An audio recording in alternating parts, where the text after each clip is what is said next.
Hey everybody, it's the coach. This is a special edition of Wild Card Weekend on EA Sports. We are just moments away from kickoff, and we've got a good one on tap between the Cincinnati Bengals and the Denver Broncos. With that, we're off to the Rocky Mountains. Standing by in Denver, here are Brandon Godden and Charles Davis. Coach, we find ourselves at the foot of the Rockies, Denver, Colorado, for this edition of the NFL on EA Sports. Today we continue on in Wild Card Weekend with a great AFC matchup between the Cincinnati Bengals and the Denver Broncos. Hello, everyone. Welcome to the postseason on EA Sports. Alongside Charles Davis, I'm Brandon Godden. And, Charles, that's really all I need to say to get you fired up. It's the postseason on EA Sports. And no one's more fired up than the guys who are going to be playing in this game. This is what they fought for all year long. Go back to the OTAs, the mini camps, training camp, throughout the season to get to the playoffs. The intensity level will be off the charts.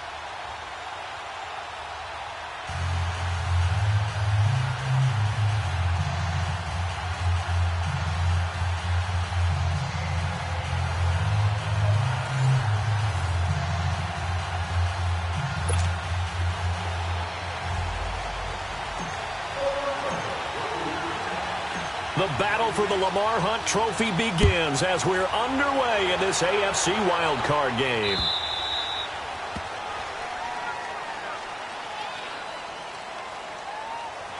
Free kick out of bounds. Kicking team. And that drives coaches insane, doesn't it? When they see that happen, it just doesn't feel right, does it? Plus, you're giving up yardage.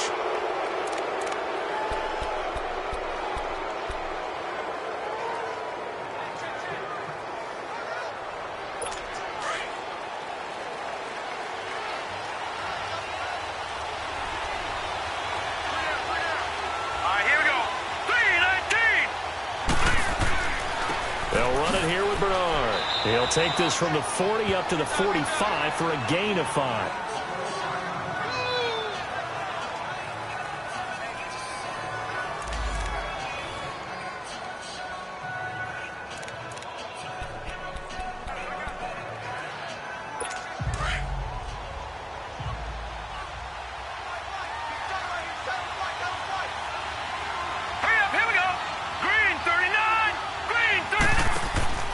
Here's a play fake as they set up to throw.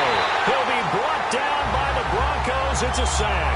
Sewer Cravens in there to sack him for a loss of 6. 2 plays so far, a run and a pass attempt, and both have gone backwards. Probably not how they drew that up. Not at all. Looking for a better play coming up on 3rd.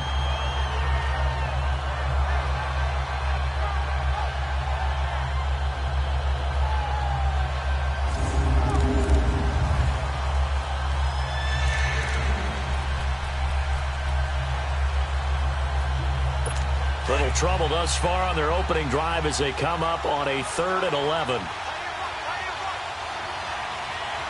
Now let's go. He'll look to throw. And this is going to be incomplete. And 3rd down is a key down in any game you play. And 3rd down defense, something we've got to watch in this one. Got to be effective on the passing downs. That's a pretty good first step right there.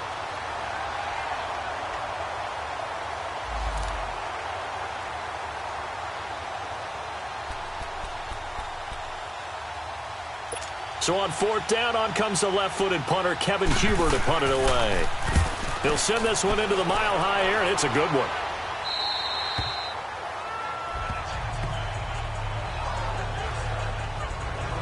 So here are the Broncos now for their opening drive. Orchestrating the offense will be Case Keenum, the 6'1 QB out of the University of Houston. Am I dating myself if I say I saw him play as a redshirt freshman at Houston? Called his bowl game that year? Nah, not really. Is that okay? Because you're hip, you're young. All right, thanks. But he went on and shattered records while at the University of Houston, NCAA records. In fact, he threw 9 touchdown passes in a single game, and he's a skillful, nifty operator, especially if the running game is working well for him, too. Keenum on 1st down. Now that'll be tipped and intercepted. Picked off by Darquez Dennard. And he will score. Touchdown, Cincinnati. Yes, the old tip drill works to perfection there. You're bringing back great memories. Used to love that drill. And a lot of times in practice, you work on it, not just one tip, but multiple tips, just in case the ball stays in the air for a while, to have an awareness and the ability to go up and grab it, and then you want to get some blocking support and end up in the opposite end zone. In that tip drill, what do you yell? For us, it was Oski, okay? Oski was an interception. For different teams. Different teams have different ways of doing it. I've heard bingo, jackpot. The worst I ever heard, though, was Frankenstein. You don't want it to be a three-syllable word. Yeah. You want to get it right down and go. Oski is really the preferred word. Oski.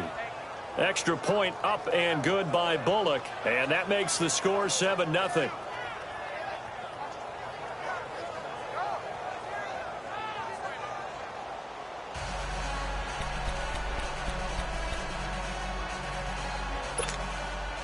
So they'll get another shot on offense following that pick six. And now the kick is away. And the mile-high air in full effect as that's out of the back of the end zone for a touchback. So out now comes the offense back onto the field. I guess you could say they're kind of fortunate to be in the position that they're in, able to host as a division champ, because it's really one of the weakest divisions in the NFL. And there's often the discussion every time, right, that fourth seed, should they actually be hosting? Because sometimes it turns out that division winner has a lesser record than wild card teams that get in, and some people think that'd be a more fair way of doing things. I got to tell you, I personally like it. The winning a division title, I don't care what the division, how it's ranked. Now a clash of bodies here, and it's intercepted. William Jackson with a pick, and his guys are going to get the football at the 37-yard line. Well, they didn't exactly show patience there, did they? Just down a score, they come out firing right away and compound things by throwing an interception. They put their defense in a really tough spot.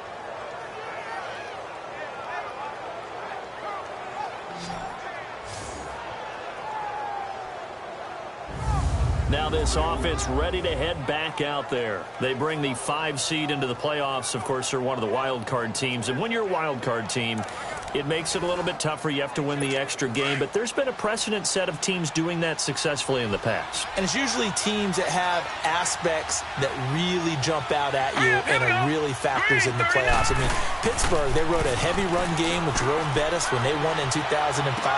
And then don't forget the Giants in 2007, that season, pass rush. Remember how big that was for them during the playoffs.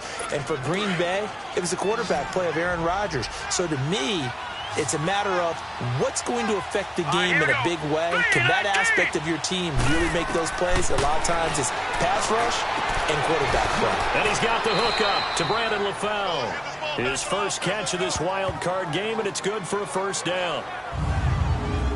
I know many people like to throw to the tight end, maybe in a little flexed out position because he creates mismatches with his size. But slot receivers do the same thing with their quickness, their speed, and their route running savvy.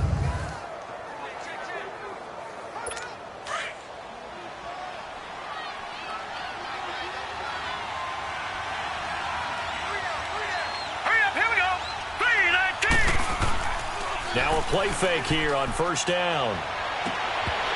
And it pops free. The collision there jarred the ball loose and brings up second down.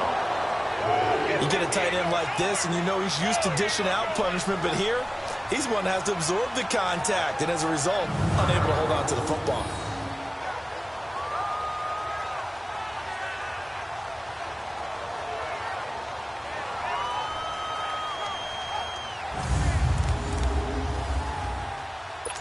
After the incomplete pass, here now is 2nd and 10.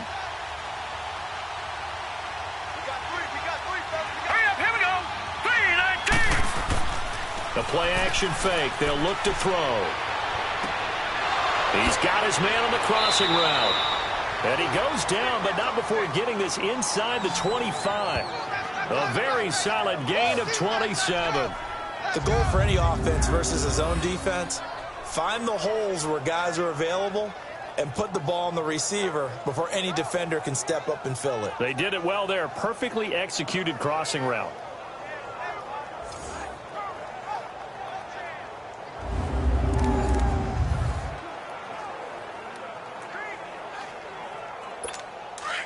So a 1st and 10 now in Denver territory at the 24. All right, here we go. Green 39. Green 39. Hot. Off the play fake, he'll look to throw.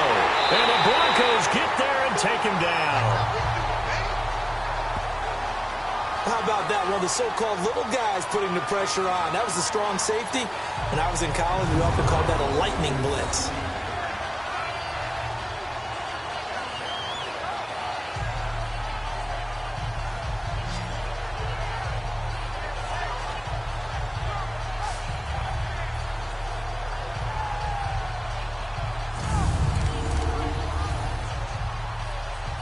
Now following the sack, they'll look to make amends on a 2nd down and 17. Hurry up, here we go. Green. They'll run it now out of the gun. And he'll be brought down inside the 20 at the 19. It'll be a pickup of 12 yards. And just like that, it's 3rd down. Despite the blitz, they're still able to pick up a nice solid gain. The disadvantage of blitzing often alters the normal spacing and run fits and leaves creases like they were able to exploit right there.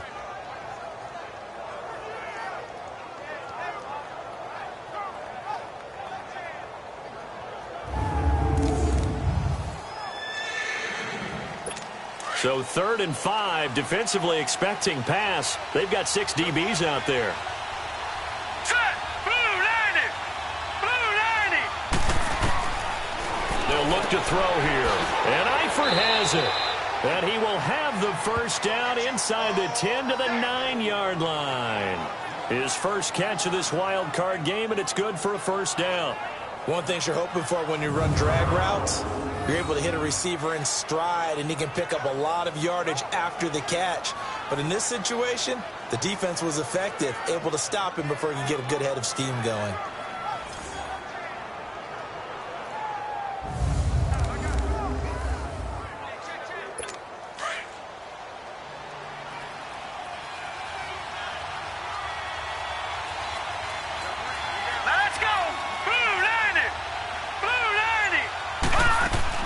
They'll try and run for it on 1st and goal.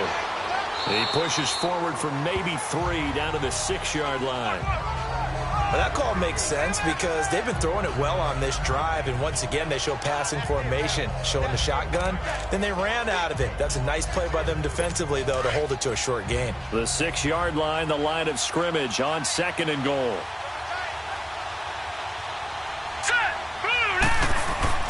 He'll get it up the middle. Fighting for the end zone. He lost the football. It's out. It's picked up by the Broncos. And a big turnover there as his guys will get the football back. Partner, you know how often we hear about the red zone, right? From the 20-yard line going in, that scoring zone, getting points on the board. A lot of teams call from the 10-yard line in the green zone. That's your money zone. He fumbles the ball inside the money zone. You have one job, take care of the ball. That didn't happen. Now Case Keenum and the offense heading back onto the field. And he'll need to find a way to shrug off the opening drive, if you can even call it a drive. One play and an interception, so he's got to forget that. I know that in today's football, we have a good number of coaches who don't look at time of possession the way that the old school guys did. But there's still a place for it. And I think that on this drive, after having thrown that interception, they're going to want to eat up a little bit more clock and run some offense and give their defense a little bit of a break. First carry of the game here for Royce Freeman. And he'll get it up to the 12-yard line here. It'll be a pickup of 10 yards. And it'll be 2nd and very short. Partner, I remember a coaching friend of mine used to tell his running backs before games, make sure you run and jog with your offensive line in pregame. Get used to the ground shaking when those big behemoths start to create space for you up front. He did a pretty good job of just following those guys through there for a nice explosive run.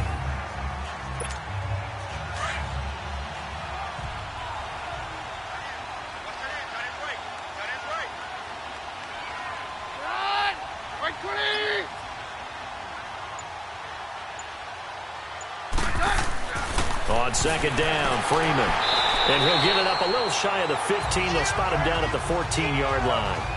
2 yards on the pickup there, but it's enough to give them a new set of downs. Exactly what they needed right there, because they needed to use the ground game to take some pressure off, because the quarterback's been struggling a little bit.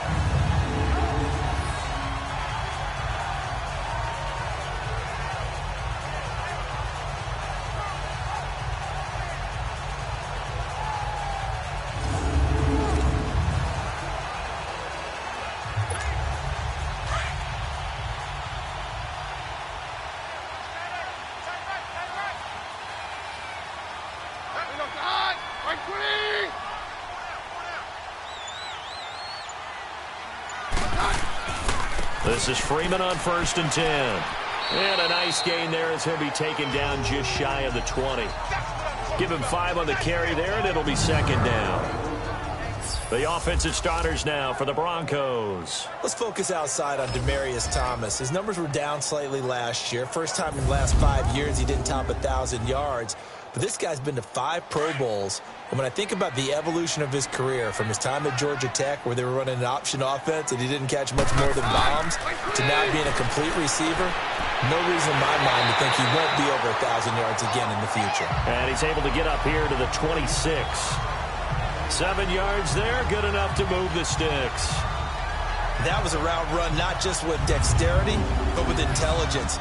Found the hole in the zone, made sure the quarterback saw him, and was able to make the sure catch and flip the down marker back to 1.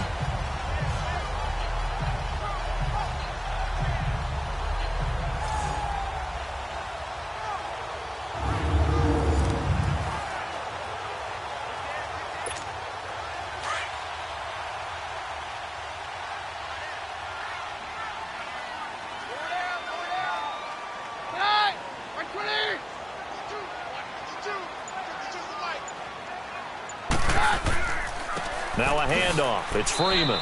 And nothing doing. He's immediately taken down at the line of scrimmage. Call it no gain on the play, and it'll be 2nd down.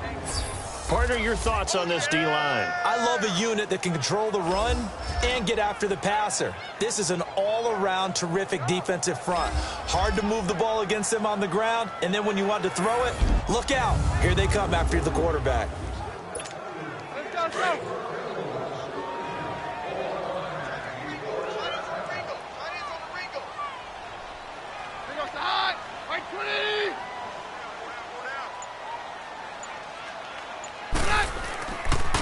Freeman. And he works free. And they're able to get this one across the 35. That one going for a gain of 11 and a Bronco 1st down. And that's the big fella's MO right there. Running through tackles, keeping the sticks moving forward.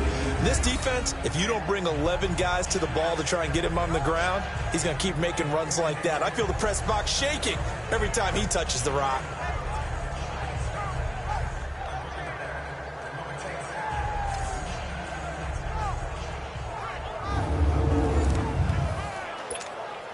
Line of scrimmage, the 37 on 1st and 10.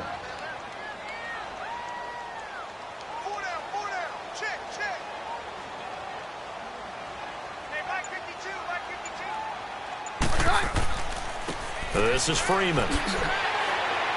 And he's got it up over the 40 to the 41. Call it a gain of 4 on 1st, and that'll make it 2nd down. I call that play a success. A nice inside run sets up a very manageable 2nd down. A very solid gain on that play.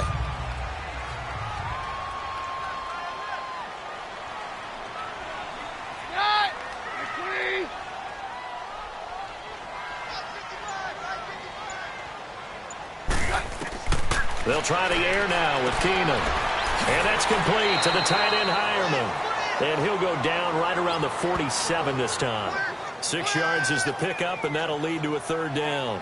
Obviously, this has not been a banner game throwing the football. So what you got to do, you got to kind of down focus, don't you think? Find the tight end, take some easier completions. Yeah, interception last drive. There he hits the reliable target.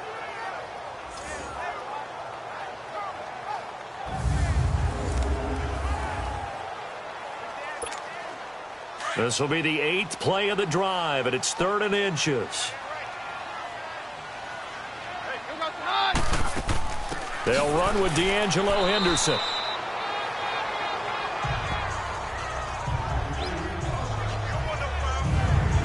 Brandon, what were they thinking on defense there? They looked like they were playing for the pass. That was 3rd and short. Yeah, it was an easy pickup because they handed it to him. That was way too easy. Just looked like absolute confusion defensively. Not sure why they were in that set. Yeah, I'd say you ought to have a few men in the box there.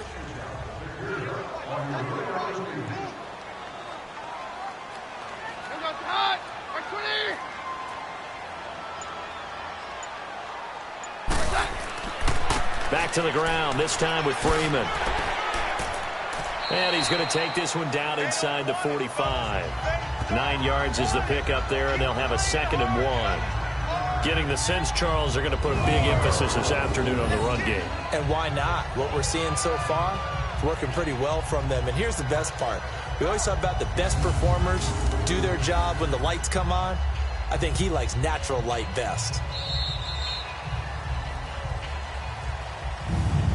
So we hit the quarter break in round 1 of the AFC playoffs. 7-0 is our score. Charles and I back to Denver after this.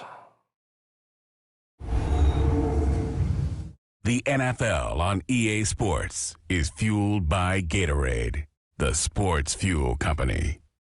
Back alongside Charles Davis, I'm Brandon Gaudin. It's Bronco football to begin quarter number 2. They're looking at a 2nd and short yardage to start things out.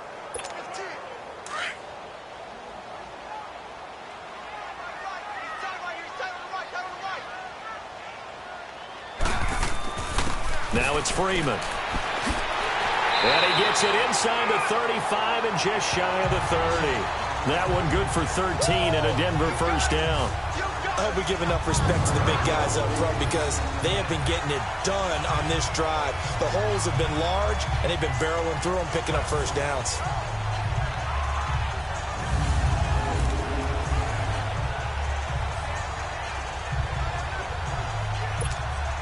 This offense finding its legs now. Here's another 1st and 10.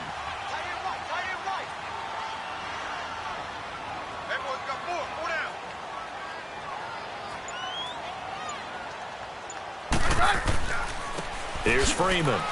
And he's going to get this one down to the 30. Just a yard on the pickup there, and it'll bring up a 2nd and 9. They tried a quick hitter inside, but that one was swallowed up because what they're hoping, those big defensive linemen will take the bait and move laterally and open up a crease that they can run through. Didn't happen on that play.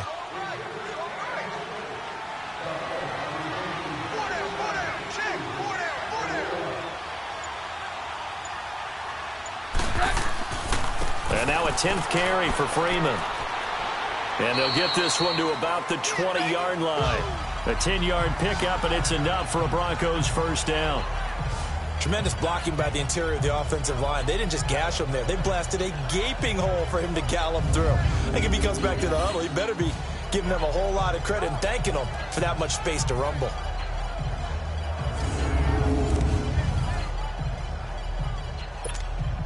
Broncos with their first trip to the red zone thus far. 1st and 10 right at the 20. And now we won't see a play on first down. We're going to get a timeout instead. They'll have 2 remaining as we step aside here in this 2nd quarter.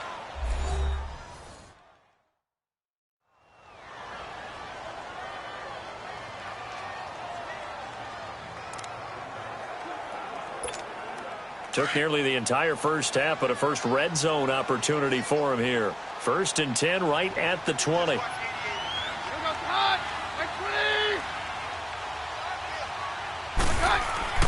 And now they'll throw with Keenum. He throws and he hits the slant route to Thomas. And he'll be brought down somewhat awkwardly here, and a late flag as well. I think this one's going to be a face mask. Face mask. Defense.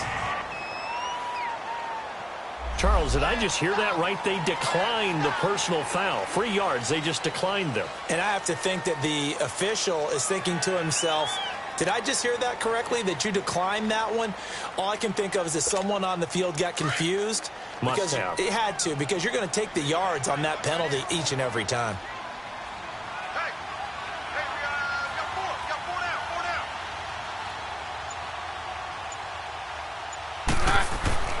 To throw is Keenum. And he just throws this one away. Smart decision here this close to the end zone, and it brings up 2nd down. I tell you, Brandon, this defense is playing with some confidence. Haven't allowed a point yet. Flying to the football. I'm telling you, it's almost 11 to the ball on every snap. Another nice job there to force an incompletion. A line of scrimmage, once again the 5 as they get ready for 2nd and goal.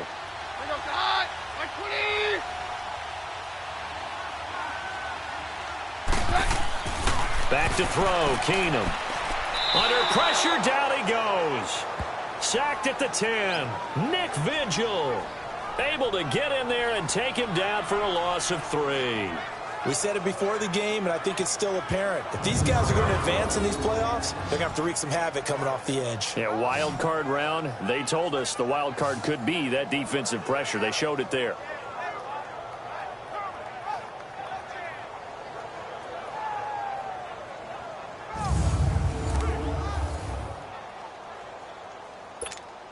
This has been a long drive. You got to figure a field goal would be a letdown. Can they convert now on 3rd and goal?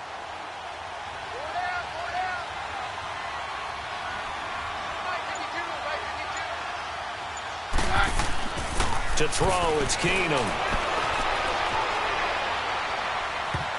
And he can't come up with a pick. Nearly his 2nd of the game. Instead, 4th down. Not only was the call spot on, how about the execution of that defense right there? The zone was absolutely locked up tight. He was trying to force it in there on 3rd down. But if there's a time to force it, he felt like he needed to make a play, right? Yeah, exactly right. 3rd down, you got to try and find something. There's nothing available there for him. So on 4th down, on comes Brandon McManus and the field goal unit for the Broncos. This is a 26-yard attempt. And McManus able to put it through. And they are on the board, but still trailing. It's 7-3. Well, the drive started the shadow of their own goalpost all the way back at the 2. Pretty nice job of getting downfield and at least getting 3. Agreed on that one. A real nice job because really their goal was to get out of the shadows of those goalposts and give themselves a little bit of room to help out their defense. Instead, they got 3 points out of it. The lead cut to just 4 as they kick it away and turn things over to their D. And this will not be returnable. It's out of the back of the end zone for a touchback. The Bengals offense now, they head back onto the field. And this is a unit that, to be frank, doesn't look like they've woken up yet. I mean, a punt and a turnover on their first 2 drives. And I think the game's starting to take shape a little bit now. And I'm going to take it into the basketball world. When you're having trouble scoring or moving the ball in basketball, what do? Get it to their best player, right? Find a matchup, create it, exploit it, and try and move the football. They'll start on the ground here with Bernard. And he'll get this one up to the 26. Credit him with a 1-yard gain there to make it 2nd and 9. I know the scouting report on him is that he doesn't possess the eye discipline to be an elite linebacker. And what that means is his ability to read, react, and make a play. But on that one, he looked like one of those guys. And he'll go down right at the 30-yard line. Domata Peko, the one to get him down. Brandon, all things considered, they have to feel pretty good about getting that type of a gain, considering the blitz that they just had against them. And on 3rd down, a nickel formation here defensively. All right, here we go. Blue 90. Blue 90. They'll set up to throw. Finding Green complete. And they get him down, but not before he takes it across the 40-yard line. His first catch of this wild card game, and it's good for a 1st down. Nice catch right there. Brings to mind the sentence, when in doubt, find your veterans. I used to laugh back in the day when they would call guys like him crafty veterans. You get up in your 30s, you're still playing receiver, but you're around that long at that position, you're doing something right. Just remember this. When he was young, he thought the crafty veteran was simply a guy who couldn't run anymore. Now he understands a little bit better.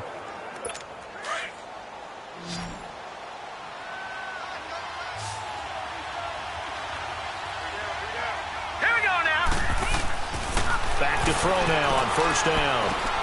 And the grab by Croft. And he's going to get this all the way down inside the 35. A good pickup there, 26 yards.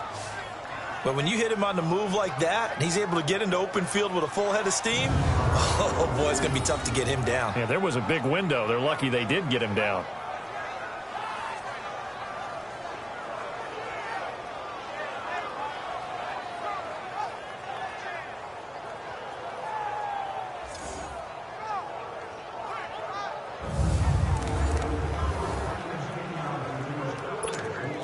So they'll come up 1st and 10 now from the 33.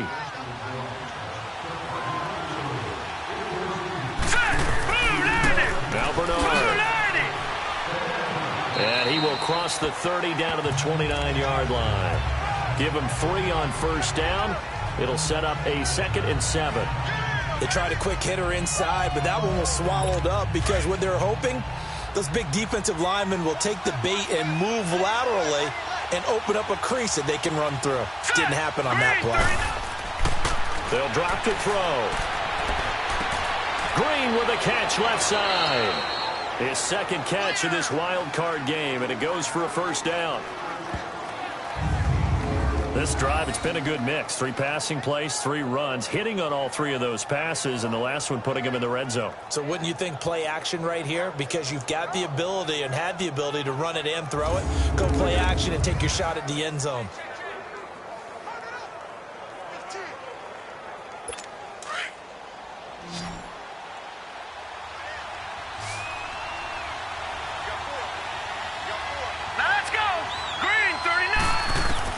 Inside the red zone here, they'll look to throw. And it's caught. And stopped a few yards shy of the goal line at the 3. Another nice gain, 13 yards that time, and another first down. And just a small glimpse there as to why they like this rookie so much. And that's why they lit up a little bit in our meetings with the coaching staff, didn't they? When we talked about him, they did. Yeah, you know, they like his work ethic. You know, this guy's running every route well in the route tree and getting better at it all the time, really honing his game. They expect a pretty good jump out of him as things continue to move on.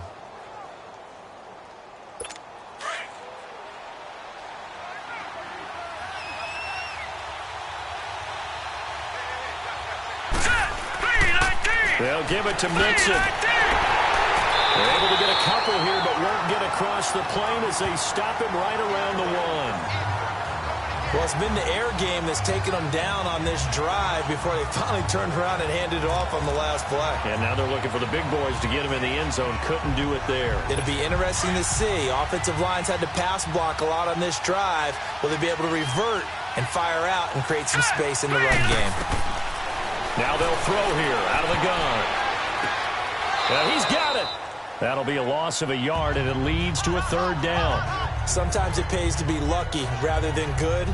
That was not even the intended receiver on that pass. But still able to haul it in for the reception. 3rd down and goal. This Denver defense trying to hold up for one more play.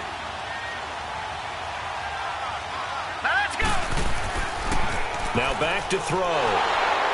Rush coming, and he's taken down.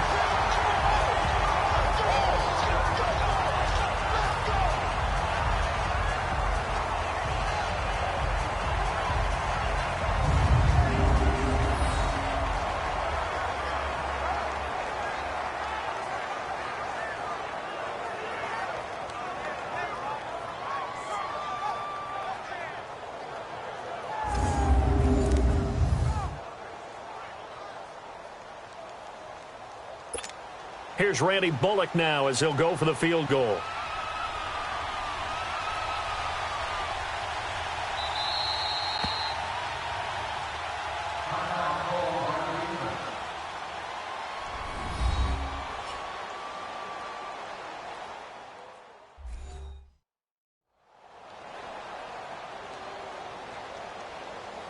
All right, so the timeout over and all 11 men back out onto the field for the defense. Here's Randy Bullock now as he'll go for the field goal.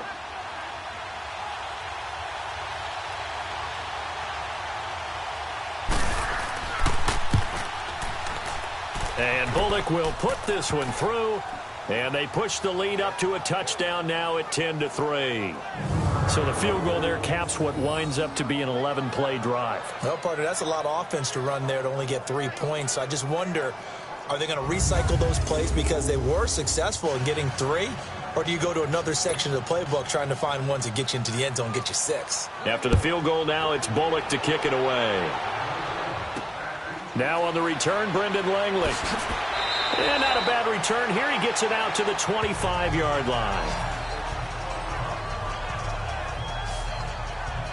Getting set to go again as we look at the back heading onto the field again. You can count his carries on one finger. They've only given him the rock one time, Charles. What gives? So we can't draw any conclusions just yet. He has to touch the ball multiple times in order to get into a rhythm and have a chance to have success. You know who else gets into a rhythm? The offensive line. They feel better about what they're doing when they know they've had multiple opportunities to get it done. Yeah, well, the conclusion we can draw so far, they're losing here in the second quarter. Let's see if they change tunes. And the reception made by Dante Moncrief. And they get him down, but not before he takes it across the 40-yard line. That's a good way to start the drive. 17 yards and a first down. I know you're trying not to scoreboard watch, but you only got 3 points. You're kind of hoping that type of play there gives you some positive momentum going into the half. Yeah, need to do something to get more than that 3 number that they have on the scoreboard right now.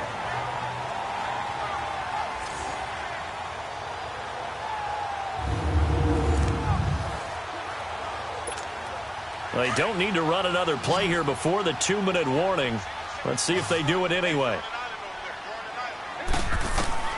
Keenum now on first down.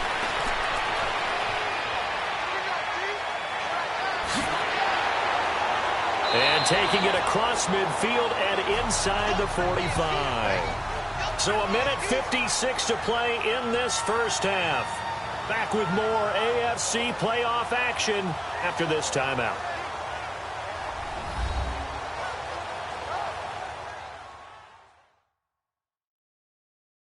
A reminder coming up at the half, as we've done all year. We'll get you to Jonathan Coachman in Orlando. Coach will have the lowdown on what's going on here in this wild card weekend as we begin on the road to Super Bowl 53 in Atlanta.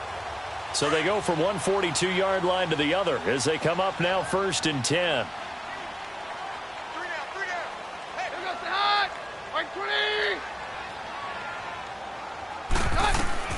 Now a first down throw. Keenum. It's a short one here, complete to the tight end.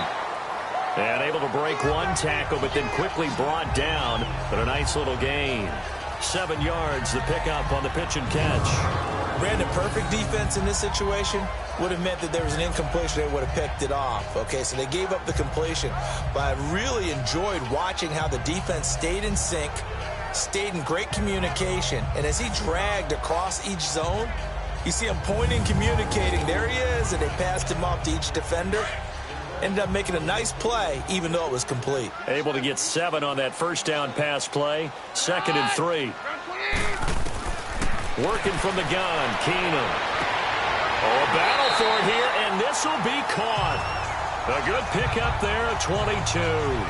You know I'm going to lean towards the defender, right? You know I'm going to do that. I know. That's a tough situation for him as I see it. But the truth of the matter is, that ball was not streaking towards him. Had a little arc on it. He's got to find a way to get his head around and make a play on the football.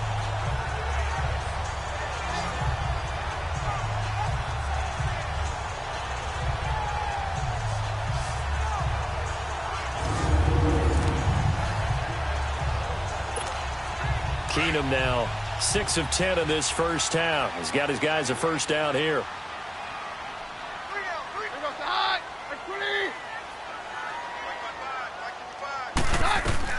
From the red zone now, Keenum. That'll be caught right side by Hamilton. And here he'll get it down to the 7. A gain of 6 there on first. The Broncos in the hurry-up try to get to their positions and get set quickly.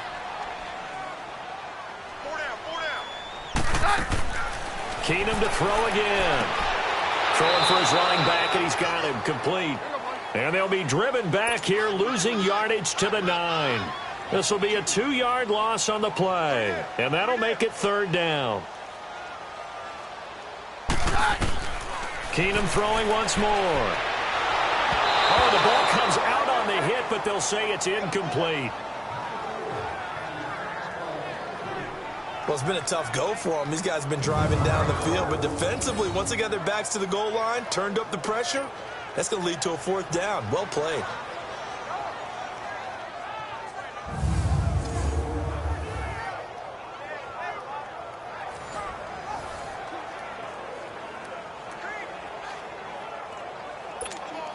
So out comes a field goal team now for the 2nd time here today. From the left hash, a chip shot here. And McManus able to put it through, and that'll bring him back within 4. So the 3 points here, they're still down, but they put somewhat of a dent into that lead going into the break. Anything helps when you're trying to chip away at a lead, but they do know that they're going to need a little bit better effort in the second half.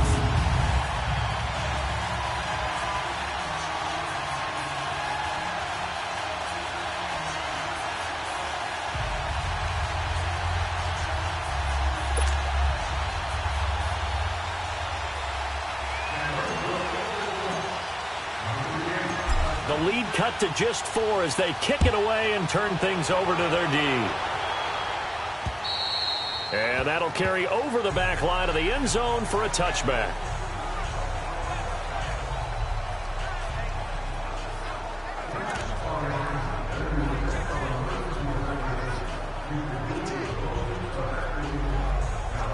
"15 seconds, all that remains for this first half as they come up 1st and 10.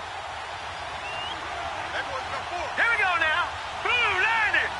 Blue landed. The drive starts with a handoff to Bernard. And he stopped immediately there. No gain on the play there, 2nd down.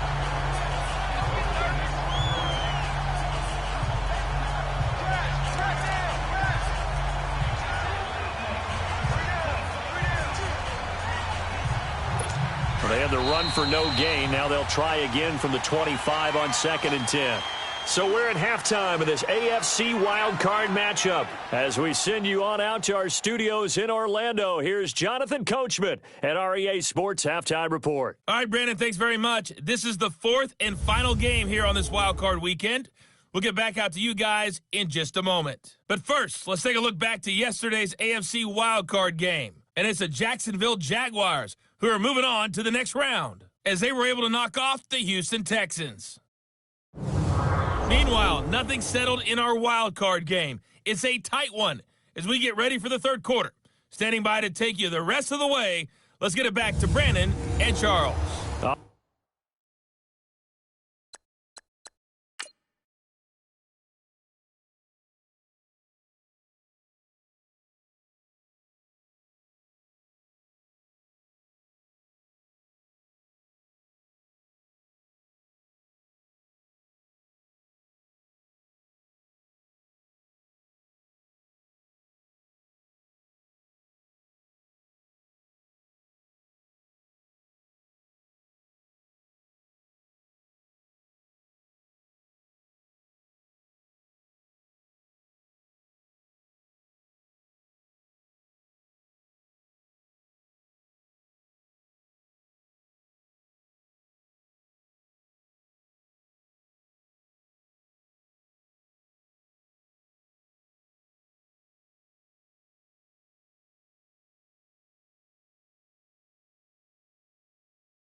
All right, Coach, thank you, and we welcome everyone back for quarter number 3.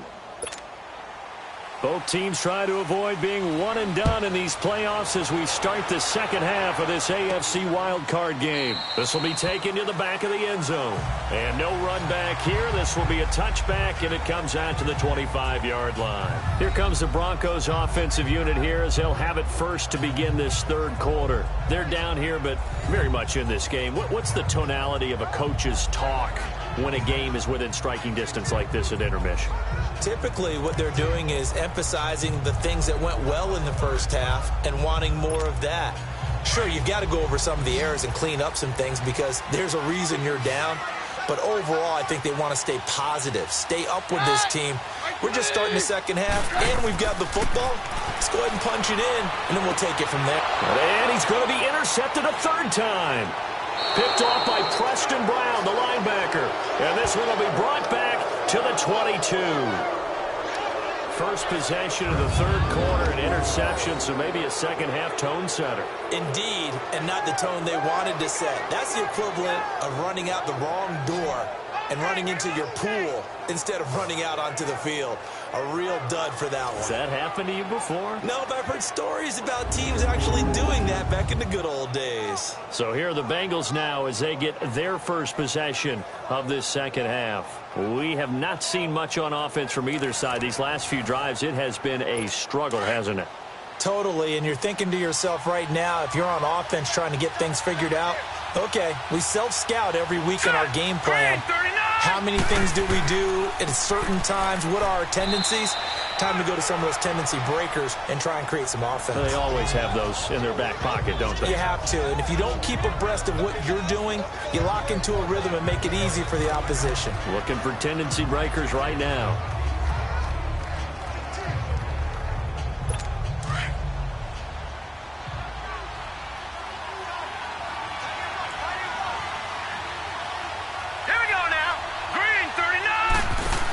They'll run again with Bernard. And he will take it on in for a Bengals touchdown. Giovanni Bernard taking it in from the 20. And the Bengals use the short field to their advantage as they cash in for 6. Well, partner, that was another explosive run. And one thing I've learned in our time in this game, yes, the offensive line has to get a lot of credit, but for big runs to occur, the wide receivers have to block well downfield. And then you have to have a good guy carrying the ball too, right? Oh, without a doubt. You need that difference maker lugging the rock. Now Bullock to add the extra point. Bullock good on the extra point. And the decision to just kick the extra point winds up successful. They have the short field, and they made quick work of it. Just 2 plays to get into the end zone.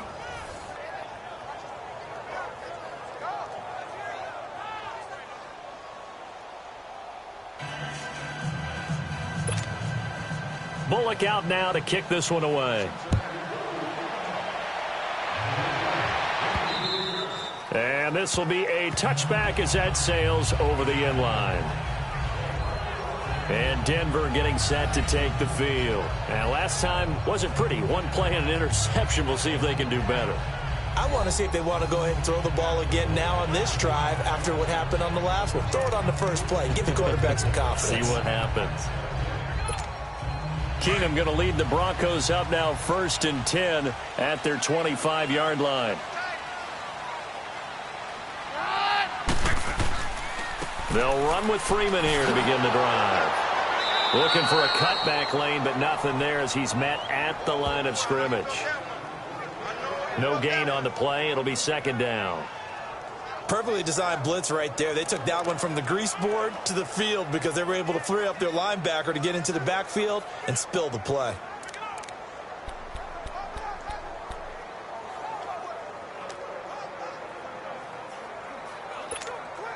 Well, they have the run for no gain. Now they'll try again from the 25 on 2nd and 10.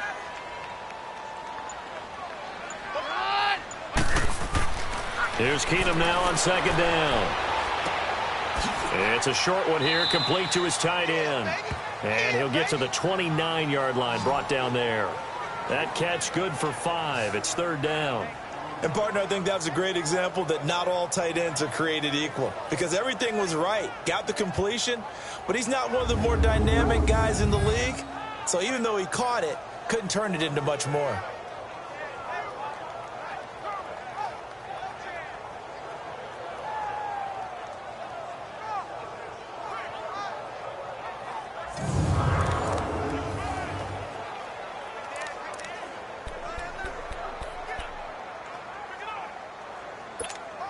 This offense in desperate need of a conversion as they come up on third down.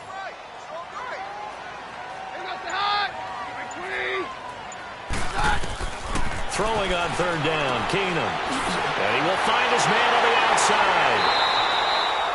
12 yards there as they keep this drive rolling. It's another first down. Fifth catch of the game for him there. Yeah, and the tight end position is now becoming a volume pass catcher. Used to be occasional, right? Safety valve. Throw one to him every so often, but mainly they want him out there to block. Nowadays, an integral part of the passing game, and they create such great mismatches that they often become the leading receiver.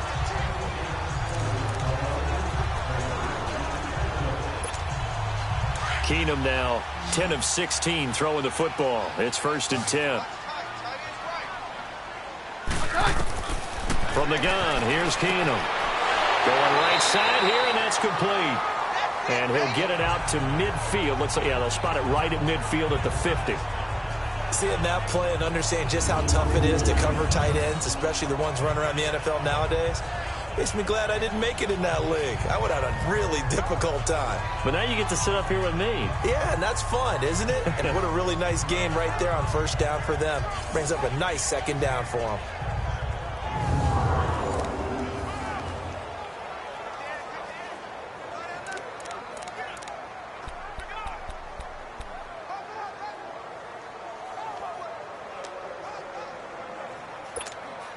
Facing a 2nd and 2 after that last catch, good for 8 yards.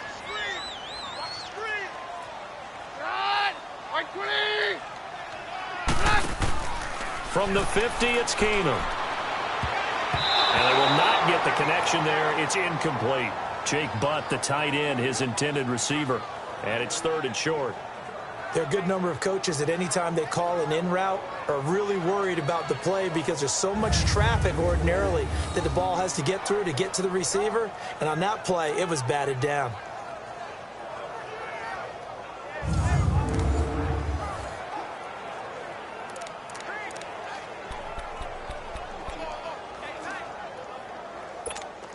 The Broncos on 3rd down. They've hit 2 for 4 thus far. This time they face a 3rd and 2.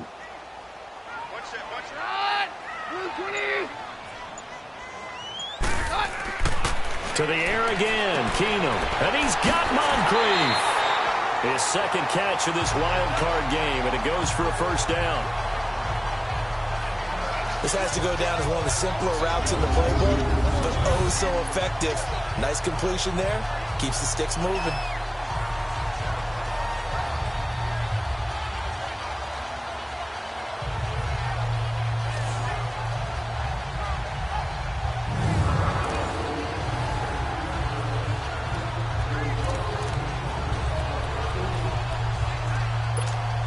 Keenum now 6 for 6 since coming back out of the locker room. It's 1st and 10.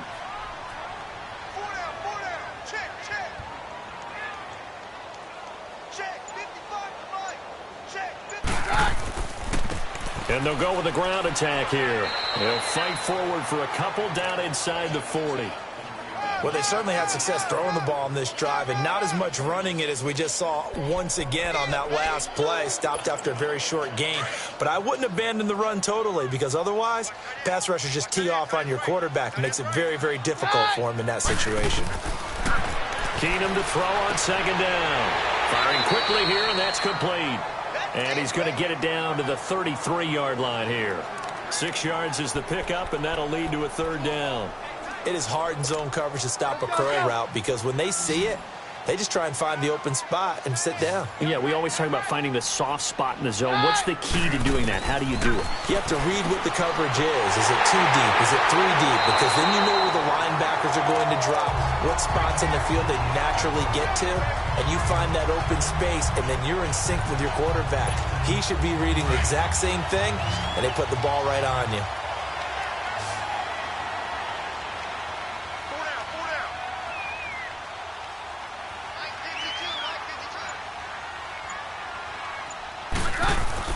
From the red zone, it's Keenum.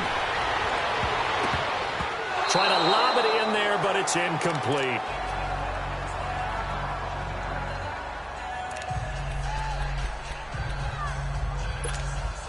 So after the incompletion on first, now 2nd and 10.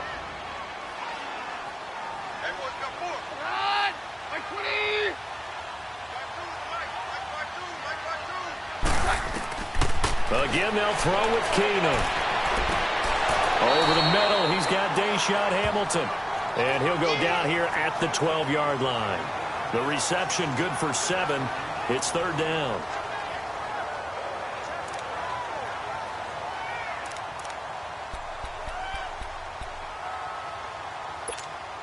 The Broncos on 3rd down. They've converted 4 times out of 6. Not bad. Here it's 3rd and 3.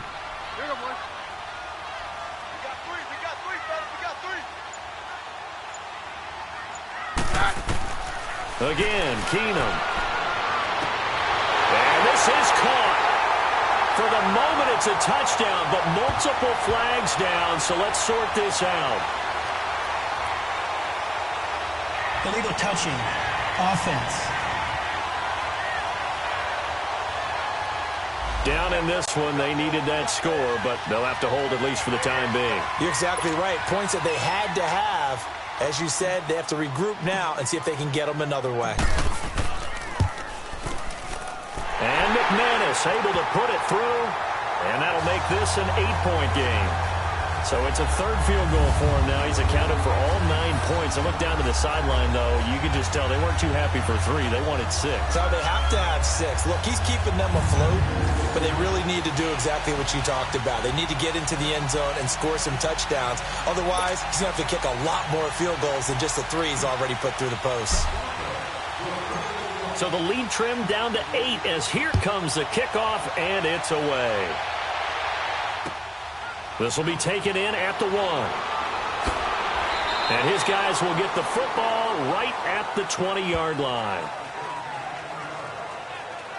Here comes the defensive unit for the Broncos. They trot back out there. And they have been disruptive in the backfield. Now, how often when we see this, as we look at some of these highlights, is it just better players getting in there versus scheme that is defeating the offense? It's a great question, and I think oftentimes we rely on scheme. We fall back and say, well, the scheme broke down rather than giving credit to the players making plays. But when the scheme does break down, you're looking at oftentimes just being overloaded. Too many guys coming from one side or one particular area, then you can actually block them. You know, if there's 2 guys there to block them, they'll bring 3, and that 3rd guy will get through. So when you want to max protect there, meaning getting everyone in, your whole offensive line, your tight end and your running backs, trying to make sure that you're never outnumbered by the defensive guys coming in. Here's a 2nd and 5 now from the 25. Here we go. Again, here's Bernard. And he's able to plow forward up to about the 29, just shy of the 30. The All-Pro Von Miller there on the tackle.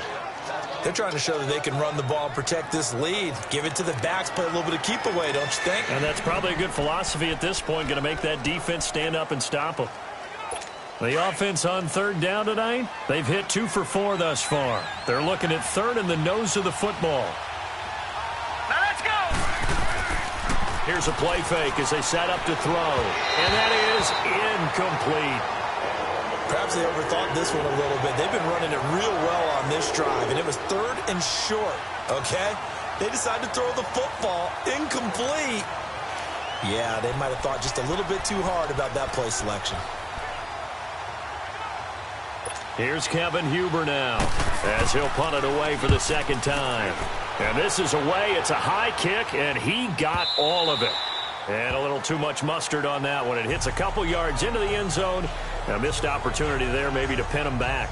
And Denver getting set to take the field. And they had 3 points last time, but they didn't want 3 points because they were well within range of scoring a touchdown. We'll see if they can do better now. I'm with you on that one. Let's just go ahead and be frank about the whole thing. The only one happy about the 3-point? The kicker. Exactly. He put it through the post. That's going to help him at contract time. But that offense, they're thinking, let's get in the end zone this time. I don't know if that helped him at contract time. You could have kicked that one through. I don't know about that. Toe bash. I don't know about that. Super toe.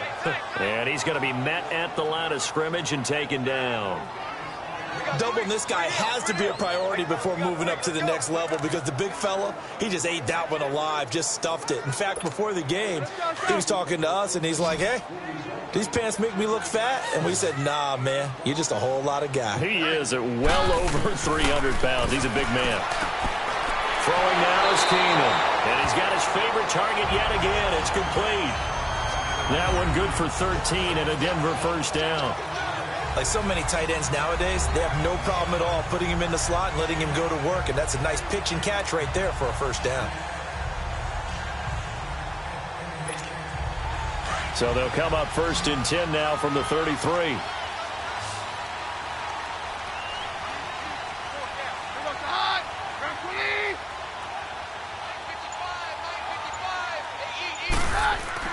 On first down, Keenum. And that's complete to the tight end, Hireman. And he'll be taken down, but not before they work it across midfield. Chewing up big yardage. Another nice gain there. This one goes for 20. Nice job, nice patience right there. Put him on the right side, let him work his way across, put the ball in his hands, and let him work his way upfield with a catch.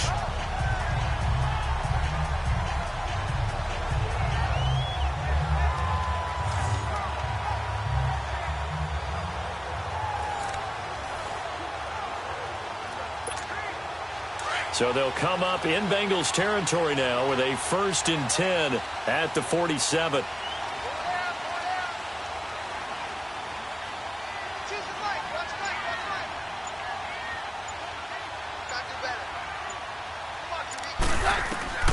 Shotgun snap for Keenum.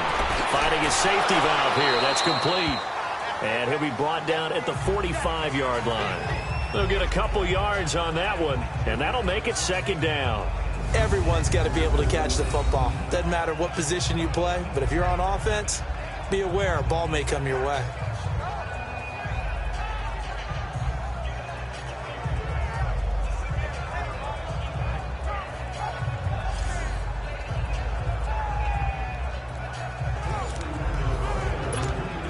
So 2nd and 8 here after the pass play for 2 yards on first down.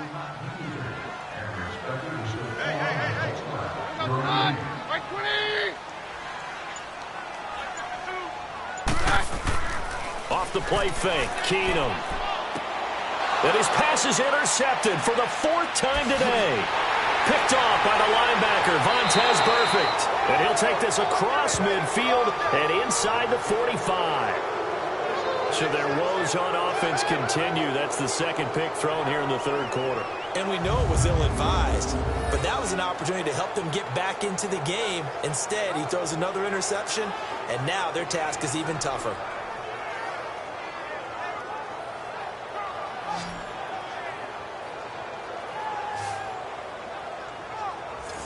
Cincinnati now ready to take the field. They've got the lead. Last time had to punt it, though. What's the key to this drive? I think it's leverage. Leverage. Big guys up front. You know the motivational speech on the sideline is, guys, give us an opportunity. Protect the passer, create space for our runners, and let's go ahead and get these guys. Low man wins. Let's go do it on this drive. We'll watch that leverage on this drive.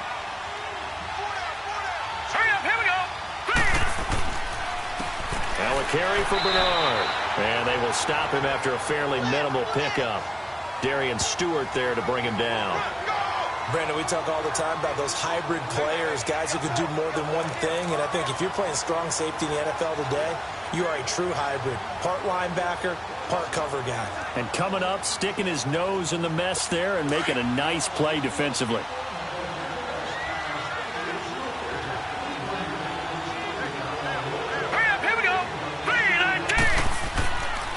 back to throw. Caught. Eifert over the middle. And he'll be brought down, it looks like right at the 40. 4 yards on the completion, and it sets up a third down. Well, they're unable to convert that into much, but it's never a bad idea to try to get the ball into a tight end of his caliber's hands and see what kind of disruption he can cause.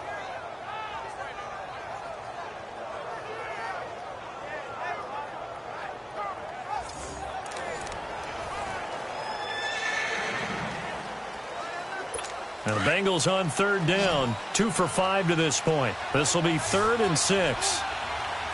Now let's go. Green, 39. Looking to throw. And this is going to be incomplete.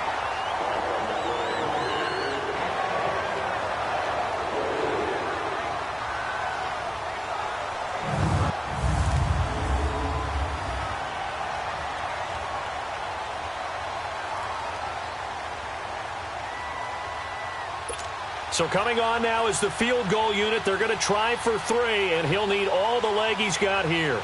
They'll spot it at the 47, so call it a 57-yard attempt. And this won't get there. Won't be on line either. It's no good. Off to the right, and this score will stay right where it is. Everything looked good. Good snap, good hold. Sometimes, though, the ball just doesn't want to go where you want it. And this one winds up no good.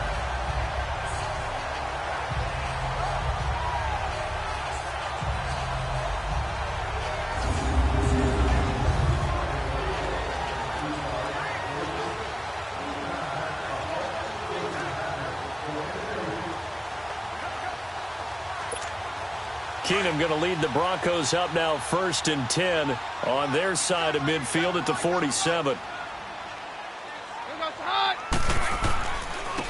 And on the ground they go with the running back.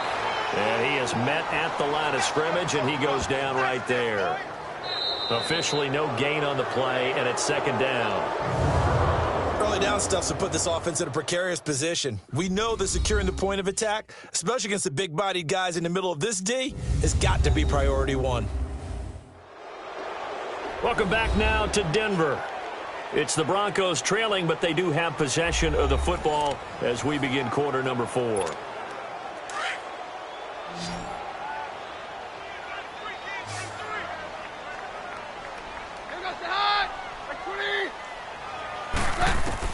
Now Keenum throwing on 2nd. Oh, there's that man again. It's complete. And he'll take it down shy of the 45 at the 46. 8 yards on the completion, but now they face 3rd down. Let's not quibble about the gain there on 2nd down. That was a positive play because that was a take-what-you-can-get situation. Got out to the tight end. Now it gives them much better opportunity to convert on 3rd down. And they'll bring him down after just a short pickup. He needed 3. He got 2. Now that'll set up an interesting situation here on 4th and a yard. This late in the game, Charles, I think you maybe seriously have to think about going for it. Especially where they are in terms of field position, because this is almost like no man's land. Might hurt your punter because there might not be enough space, maybe too far for your field goal kicker. I'm like the old rule. Possession is 9/10 of the law. Possession is 9/10 of winning the game. Go for it. Get the first down. Close it out. And he's not even going to come close to picking up the first. They stop him right at the line of scrimmage. George Iloka, the one that comes up to make the tackle. And defensively, they were ready for that. A full-on blitz on 4th down, and they stop him short of the marker. Oh, and someone's got to feel really good about that, and that's the defensive coordinator. He dialed up a great run blitz defense, and they hit it just right. Stack that thing up. They're going to feel awesome going to the bench after that big play. Throwing into traffic there, and that's complete. And he'll get it out to midfield. Looks like, yeah, they'll spot it right at midfield at the 50. A gain of 6 there on 1st. Another nice pickup through the air, and I think a lot of people might expect them to run the ball in this situation, Brandon, but with this lead, they're electing to throw the football. Swings, slants, quick outs, things that they consider safe.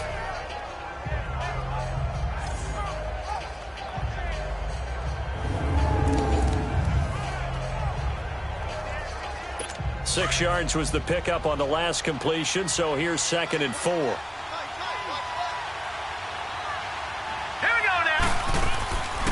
They'll run it now out of the gun. And he's got it across midfield and into Denver territory. And he got half of what he needed there, 2 yards, and it'll bring up a 3rd and 2 more. Well, with the fumble he had earlier, we know how key keeping the football is here. That fumble earlier probably at the forefront of his mind. Just hold on to this thing. It's also at the forefront of the mind of the guys who are trying to get the ball from him. And since they've seen him drop it on the ground before, they're doing everything possible to have him do it again. They need that turnover.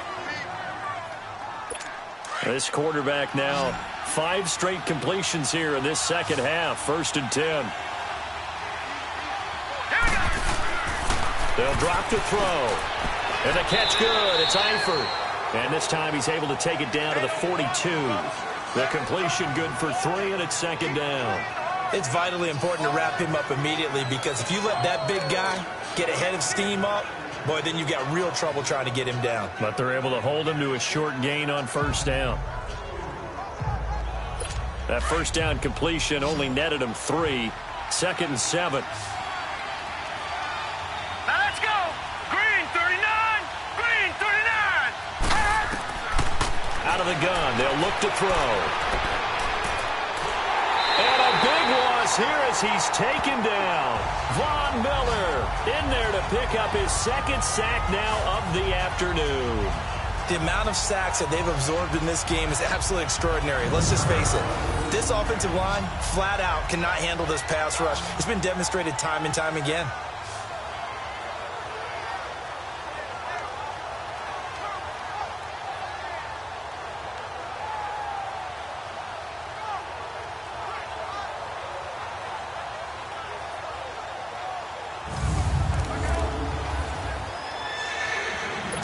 Now, Bengals on 3rd down. 3 for 7 so far in this game. This will be 3rd and a mile. Hurry up, here we go.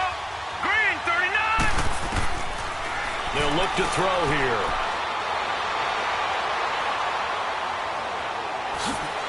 And he'll be brought down at the 45-yard line. They get 12 yards back, but it still leads to a 4th and long. Here's Kevin Huber now. He gets this one away, and boy, it's another boomer. And that is much too long. That's into the end zone for a touchback. And Denver getting set to take the field. And last time they were very fortunate, this offense. They went for it on 4th, turned it over in their own territory, but the other guys held up. They didn't give up any points. So how about the guy with the #1 headset on the sidelines, the head coach? That was planned going into it, not necessarily to not get the 1st down or to have the defense have to hold But he up. trusted his defense. Trusted his defense very much, and I think that's how he's going to play this game. And down he goes. Keenum is sacked. Geno Atkins busting through to get him for a loss of 6. Brandon, if I'm an offensive coordinator and I see an all-out rush like that, I file it away, because I'm going to use their aggressiveness against them as this game goes on. I'm going to hit them with a screen soon.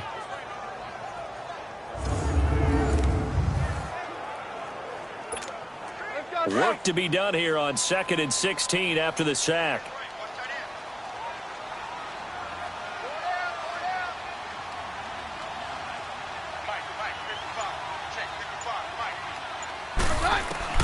Out of the gun, Keenum. And he's got his man on the out route. And he'll get it up here this time to the 21. One thing I think that's safe to say defensively, the tackling's been really good. And because of that, it's been very, very hard for them to move the ball, because you're not getting the benefits of run after catch. They're tackling them almost on the spot. That means you have to run extra plays, harder to move it. The Broncos on 3rd down. They've hit 4 of 7. This is 3rd and 9.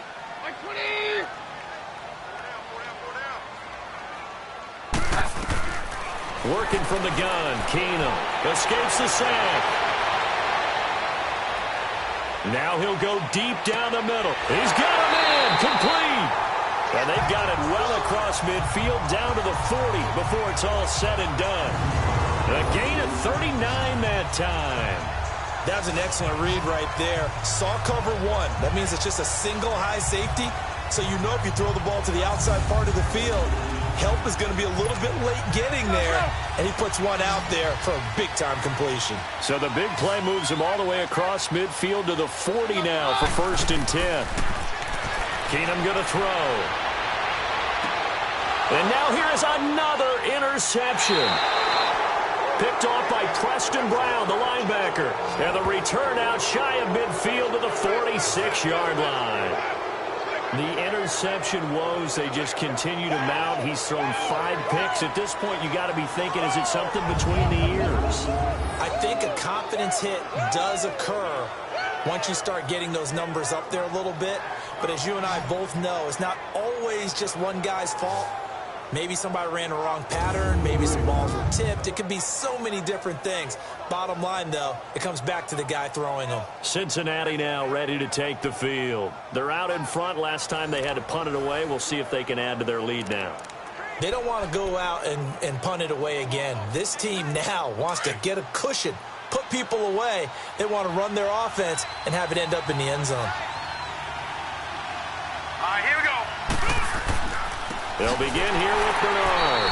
And he'll lose yardage on the play back at the 45-yard line. It's a loss of a yard there, and now second down. Well, you had to punt on your first drive, and on the first play of the second drive, you end up going backwards. I would dare say they need something good to happen right here, right now.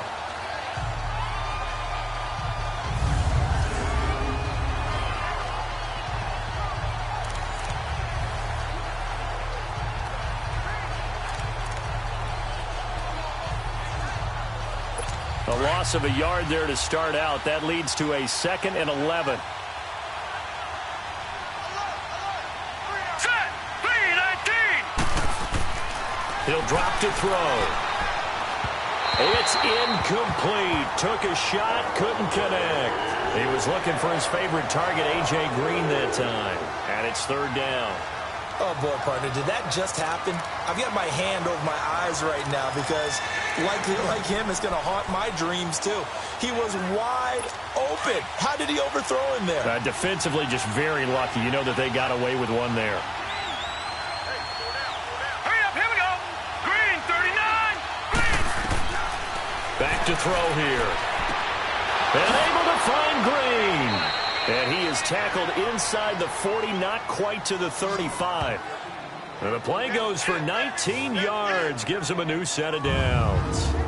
Big hook up there, forced to throw it on third down. The connection's going to keep the drive alive and also keep the clock moving. Yeah, and from a defensive perspective, didn't get a sack, didn't knock the ball free, didn't break up the pass. The clock keeps running on you. You're in a dire situation now.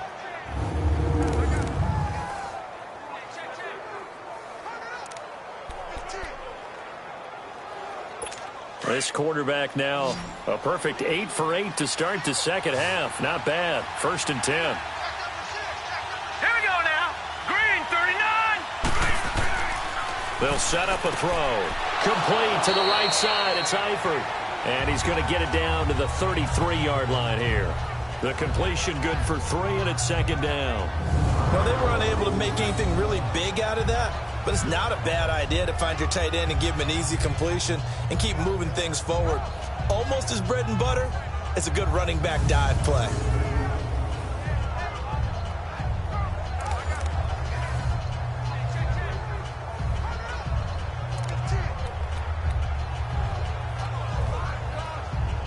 Under 4 to go now as the clock runs and they come up on second down.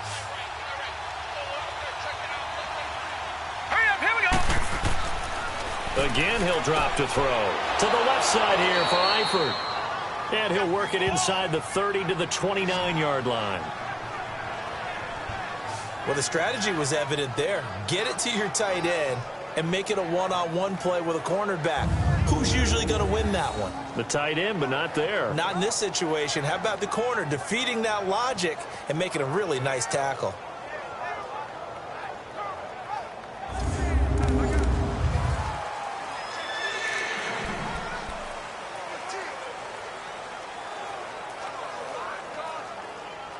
Now the Bengals on third down, not quite 50%, 4 for 9. This time it's 3rd and 3. All right, here we go. They give to Mixon to try to pick it up. And the athleticism on the spin move allows him to pick up the first before he's brought down. 3 yards there, good enough to keep the drive moving. But they didn't accomplish their goal. They didn't get a stop there, gave up another first down. They have all 3 timeouts in their pocket. I think defensively, you got to start thinking about using them here. I was just going to ask you at what point you think now's the go time? I think now's the go time. I don't think you sit back and wait because they can take a lot of time off the clock between plays and run 3 to 4 and really put you in a stressful spot.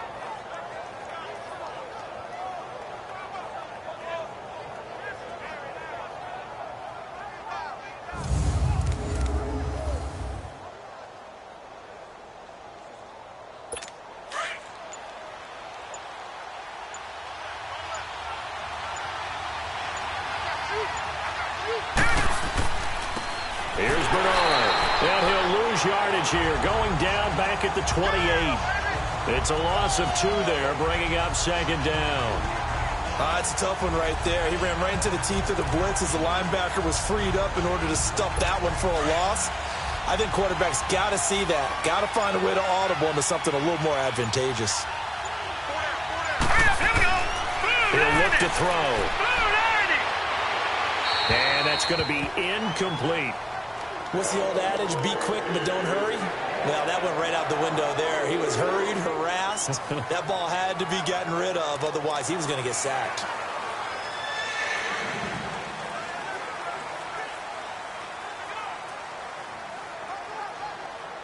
And the Bengals on third down. They've hit on half of them, 5 for 10. This is third down and 12. All right, here we go. He'll look to throw. He's going to take a shot for the end zone. And this would have been intercepted if he could have gotten the feet in. He didn't, so it's incomplete. Boy, that one really could have turned this thing upside down. They converted twice on third down that drive already, but couldn't make it a third. We always talk about in-game adjustments. How about what the defense did there, able to shut them down on that attempt?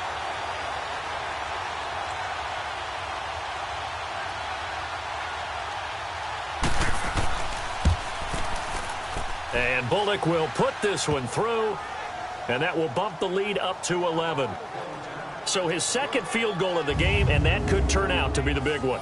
Yeah, you have to make them score twice to beat you, and that's not impossible. But here in the fourth quarter, puts their backs clearly against the wall.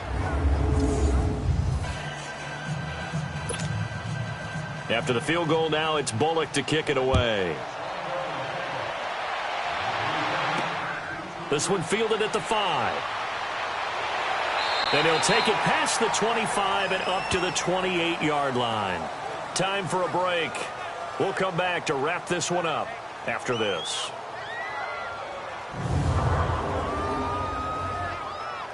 Back now on EA Sports. They've got a 1st and 10 as they search for a late score.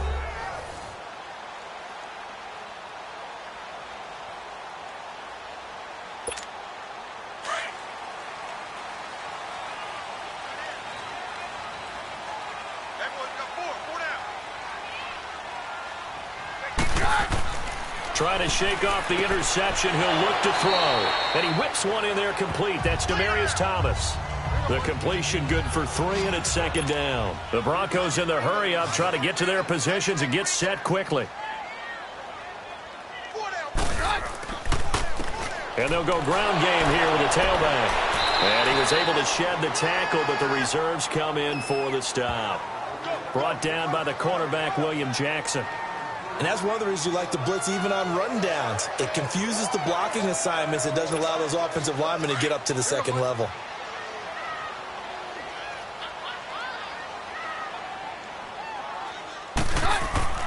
On play action, now Keenum. Open man, and that's his tight end, Jake Butt. And now running right through it.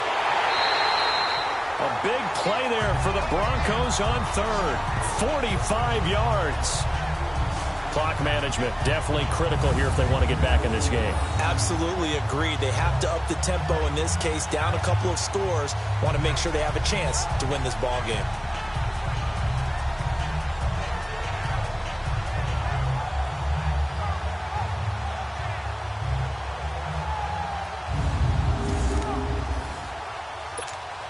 So the big play means just like that, they'll operate from the red zone now on first down. From the red zone, it's Keenum. He throws and he hits the slant route to Thomas. And he gets it inside the 10 to the 9. They get 10 more there, and I believe that'll be enough for another first down. It will. They'll run here with Freeman. And able to push his way forward here for a good little gain. Give him 4 on the carry there at 2nd and goal. They're going to need to get up and set in a hurry.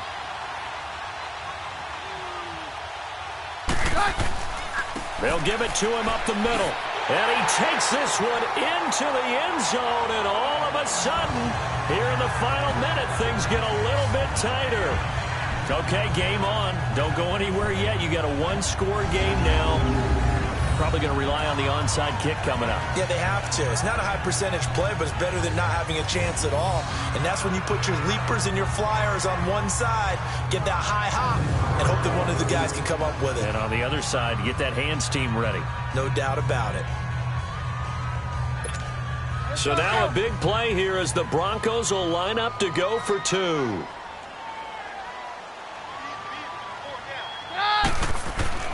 He's back to throw. And he'll be hit as he releases it, and that'll fall incomplete. Protection was great. He had time to set up a campsite. But in the secondary, though, they were ready. And I think that in most places on the field, if you have that much time to throw the ball, someone's going to shake free and you'll find an open receiver. But condensed near the goal line on a 2-point conversion, all that extra, there's not any extra field. So it kind of closes in on them, and that allows you to cover a little bit better.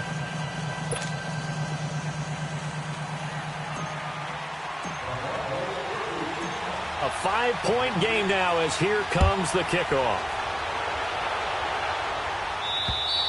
And they will not get a chance to return this one as it's through the end zone for a touchback.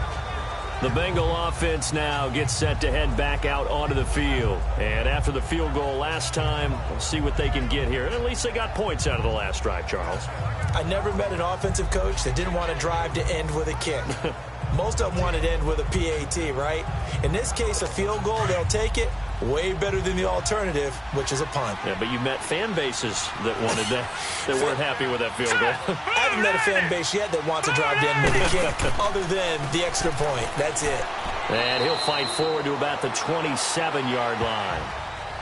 Now the Broncos are going to call the first of their timeouts as they'll stop it with 27 seconds showing on the clock.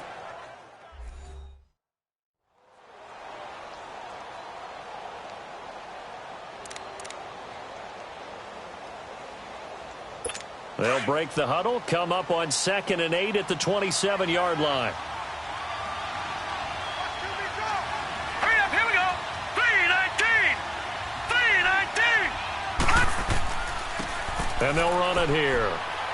And able to stay on his feet past the 30 to about the 33-yard line. And now the Broncos will burn another timeout here as the clock stops with 23 seconds to go in the game.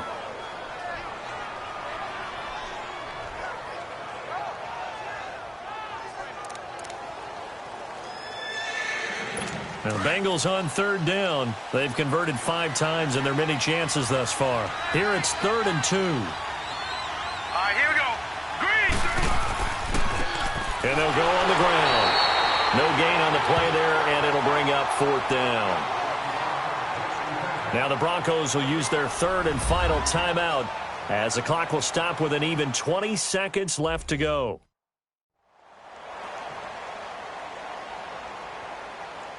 So a defensive timeout, chance to regather, regroup, and get set as we resume action. Here's Kevin Huber now. His first punt, 45 yards. This looks good as well. This is brought in at the 21.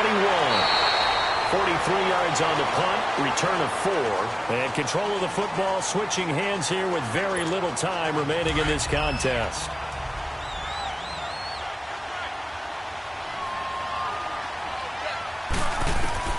Back to throw. And that'll be incomplete with just 6 seconds left on the clock. Demaryius Thomas, the intended receiver. That'll bring up 2nd down. So after all of this, it comes down to one final play. And just think of what it's going to be, because from this distance, you've got to be prepared for everything. Hook and laterals, tip balls, you name it. A lot of laterals after a catch. Just got to be prepared, stay on your feet defensively, and tackle someone. They'll look to throw. Now a desperation throw deep downfield. And it's incomplete. So their final drive comes up empty. And with that, the ball game is over. And I know it's hard to find solace on one side when the season ends, no matter where it ends, but especially in the playoffs, because there's all that build up to the moment. But I would imagine the post-game locker room speech, it'll have a pretty positive spin. It should. They've made a heck of a run to get to the playoffs and have that chance to advance, even though they didn't. But you're right about how much it's going to hurt, because when you work that hard to get this far, it hurts just a little bit more. No matter when your season ends, it's a downer. But in this case, even more so, because you had your eyes on the big prize, which was the Lombardi Trophy. So for Charles Davis and our entire crew, I'm Brandon Gaudin. Next game, guess what? Charles and I will be here again. It's the NFL on EA Sports.